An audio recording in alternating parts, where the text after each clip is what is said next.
Hi everyone, I hope you're all having a fantastic day so far. I just wanted to do this video based on how you can start your own landing page, which is really crucial if you want to develop any sort of funnel in your business. Now, my name is Michael Tabirade. I'm a business and leadership coach and consultant that helps self-starters and personal brands develop a system for success. Now, when thinking about your landing page, you may get all these different sort of ideas in terms of how you should do it. But really and truly, there's a really simple way you can go about this, and you don't need to feel like you're overwhelmed at anything else. Now, what I did is I invested in a few different courses that helped me really understand how to develop my landing page. But I realized that still wasn't enough. I needed to be a bit more effective. I needed to be sort of marketable towards my audience. So what I ended up doing, and I think is a very, very good idea if you're going down this route, is to basically see what the competition is doing, or basically see what those in your industry are doing, so you can get a better idea of how you can start. So what I did is I went onto Facebook and I checked all of my different thought leaders and competitors' landing pages, or should I say Facebook pages, went to info and ads, checked out what ads they were doing, which one would give me a good idea of what sort of way they're offering different sort of forms of value to the audience, and two, allows me to check out their landing page as well.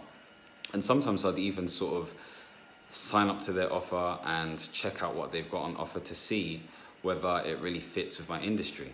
So once I did that, I think I did it for about 40 or 50 different sort of thought leaders or whatnot. I started to pick out different themes. So what colors they used, how they structured their headlines, what sort of images they used. Did they use video? Did they use video to attract people in? Did they use a video in terms of their offer? Or did they use a report, or X, Y, and Z? And I picked up certain themes. So for me personally, what I picked out was white seemed to be a very good way to sort of set up your landing page. Greens were very good, sort of yellow ambers were good, reds were good as well. That was a common theme. Black was quite common as a text. And then I realized video was the main thing, to be honest with you. Video in terms of capturing people in, video in the form of a webinar or even video series was another way that people were offering their services. And it gave me a very, very good idea, because it means I could not copy, but understand how I can shape my stuff around theirs and make it sort of tailored towards me and my audience. Okay, it's very important to understand that you need to understand what the market is doing already and see how you can have a little twist or tangent on it. Maybe it's with your wording, maybe it's with your coloring and your branding, maybe it's with different types of media, but don't make it too foreign, because if you do, then your audience might not like it. Okay, so things to remember for your landing page. My hand's shaking a lot. Things to remember for your landing page is you need to have a bold, strong headline.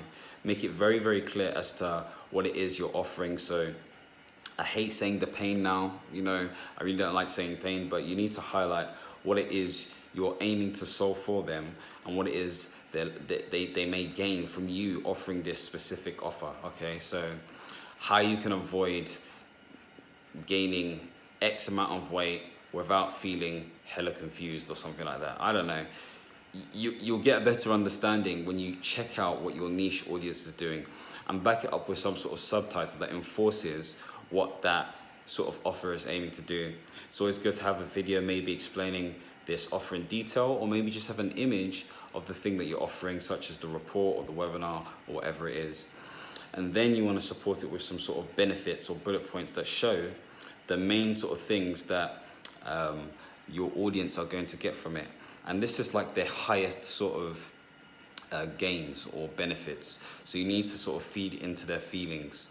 You don't want to really be sort of like prescriptive in terms of what you're going to get via the course. You need to be saying, this will help them free up time, or this will give them more money, or this will X, Y, and Z. Obviously, don't give them any false promises.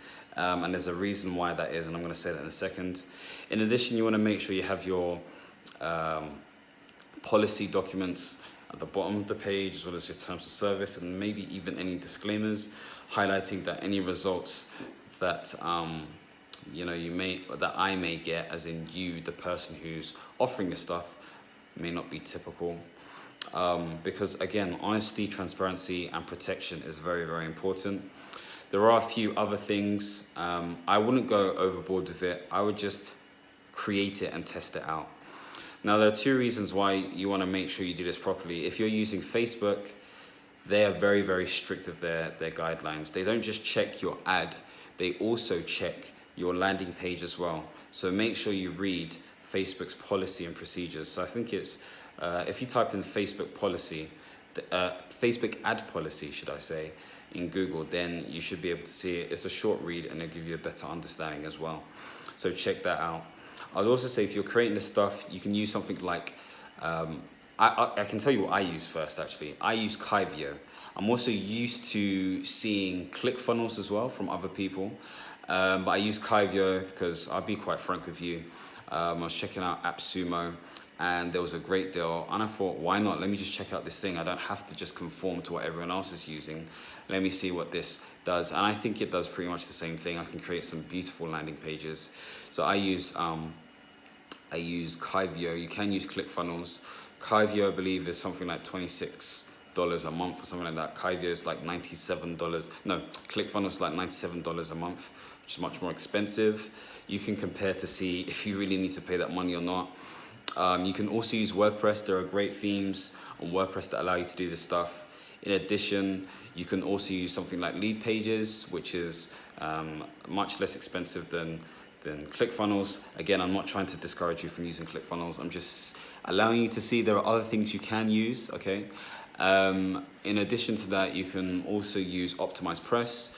I would say with OptimizePress, because I've used it before, it's not as intuitive as ClickFunnels and Kyvio, but again, it's an option. It comes down to payment as well. And I guess the other thing I could say is you don't necessarily need a landing page. You know, Facebook allows you to use lead forms. I'm using a lead form right now. I'm getting great results. And obviously, the Facebook algorithm understands what a lead looks like from the perspective of what you're trying to target. Okay, so you don't even need a landing page. You may just use lead forms, and that's a great way to capture leads as well, as long as you have a compelling offer, compelling copy, and you stick to Facebook's policies and ads. I may do a video on Facebook ads, but I hope this has been useful.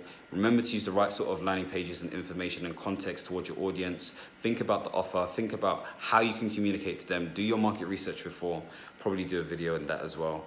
But yeah, do the research, check out what the market is doing. Anyway, take care, God bless, understand, reach, expand, and don't forget to subscribe. Peace.